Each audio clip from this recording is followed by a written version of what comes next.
David tint conseil avec les chefs de milliers et de centaines, avec tous les princes. Ramenons auprès de nous l'arche de notre Dieu, car nous ne nous en sommes pas occupés du temps de Saül. David assembla tout Israël depuis le Sichor d'Égypte jusqu'à l'entrée de Hamath pour faire venir de Kriat Jearim l'arche de Dieu. Ils mirent sur un char neuf l'arche de Dieu, qu'ils emportèrent de la nation, de la maison d'Abinadav. Uza et Achio conduisaient le char. David et tout Israël dansaient devant Dieu, de toute leur force, en chantant et en jouant des harpes, des luttes, des tambourins, des cymbales et des trompettes. 1 Chroniques 13, 1 à 8. Extérieurement, c'était une très grande procession. L'orchestre militaire jouait des hymnes, et tous les soldats en uniforme marchaient en rang parfaitement au pas, chantant à haute voix. Mais tout cela était parfaitement contraire à l'ordre divin. Ils disposaient de la parole de Dieu pour les gouverner, mais dans leur zèle naturel, ils usèrent des méthodes du monde.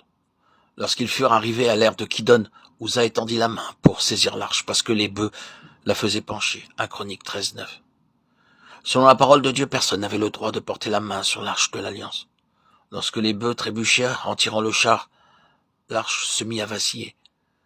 La colère de Dieu tomba sur Uza, qui avait mis la main sur l'arche. Il mourut à cet endroit même. Cet incident se produisit à l'ère de Kidon, et Dieu enseigna là à David une leçon très importante. Nous ne pouvons pas introduire la sagesse naturelle dans la maison de Dieu. C'est justement pour cette raison que l'on trouve tant de stérilité, tant de sécheresse dans le peuple de Dieu, dans la maison de Dieu. David fut hérité de ce que l'Éternel avait frappé Uza d'un tel châtiment, et ce lieu a été appelé jusqu'à ce jour Peretz Uza. 1 Chroniques 13, 11.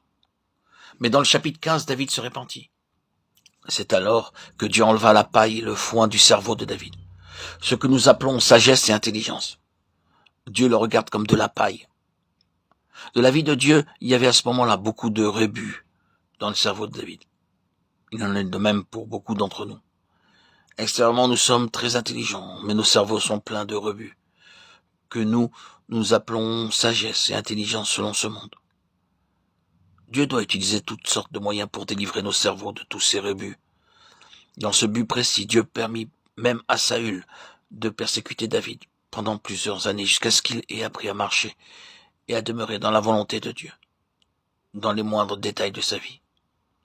Des fils de Kehat, Uriel, le chef et ses frères, 120 des fils de Merari, Azacha, le chef et ses frères, 220 des fils de Gershom, Joël, le chef et ses frères, 130 des fils d'Élite, Saphan, Shemaïa, le chef et ses frères, 200 des fils d'Hébron, Eliel, le chef et ses frères, 80 des fils d'Ouziel, Aminadav, le chef et ses frères, 112.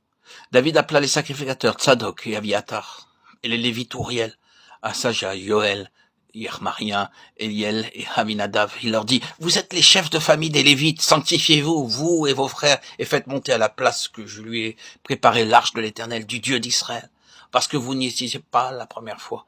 L'Éternel, notre Dieu, nous a frappés, car nous ne l'avons pas cherché selon la loi. 1 Chroniques 15, 5, 13. Remarquez dans ce passage combien David s'était repenti. Dans le chapitre 13, il avait consulté le conseil militaire. Maintenant, dans ce chapitre 15, il consulte les Lévites. Eux seuls ont le droit de ramener l'arche de Dieu à sa place. Remarquez également ce qui est dit au verset 13. Parce que vous n'y étiez pas la première fois, l'Éternel, notre Dieu, nous a frappés, car nous ne l'avons pas cherché selon la loi. David s'exprime ainsi. Nous n'avons pas cherché l'Éternel selon l'ordre établi par lui-même. Il avait appris cette leçon importante, à savoir que notre propre zèle, notre intelligence, notre savoir-faire et notre activité naturelle n'amènent que la mort dans l'œuvre de Dieu. C'est pour cette raison que Dieu avait dû agir avec tant de sévérité d'une façon aussi douloureuse à l'égard de David. Les sacrificateurs et les Lévites se sanctifièrent pour faire monter l'arche de l'Éternel du Dieu d'Israël. Les fils des Lévites portèrent l'arche de Dieu sur leurs épaules, avec des barres, comme Moïse l'avait ordonné d'après la parole de l'Éternel. 1 Chroniques 15, 14, 15. Dans Nombre 4, 10 à 12, il nous est dit clairement comment, selon les instructions de Dieu, l'arche devait être transportée. Et désormais, l'arche fut portée conformément à l'ordre établi par Dieu. 1 Chroniques 15, 17 à 25, 28. Lorsque l'ordre divin est respecté, la joie éclate partout de toutes sortes de manières. De nos jours, on peut voir de nombreux serviteurs de Dieu qui utilisent de multiples moyens, des expédients mondains pour assembler davantage d'argent. Au lieu de dépendre de Dieu en lui faisant connaître leurs besoins, ils dépendent de publicité, faisant usage de toutes sortes de moyens naturels pour faire impression sur les gens.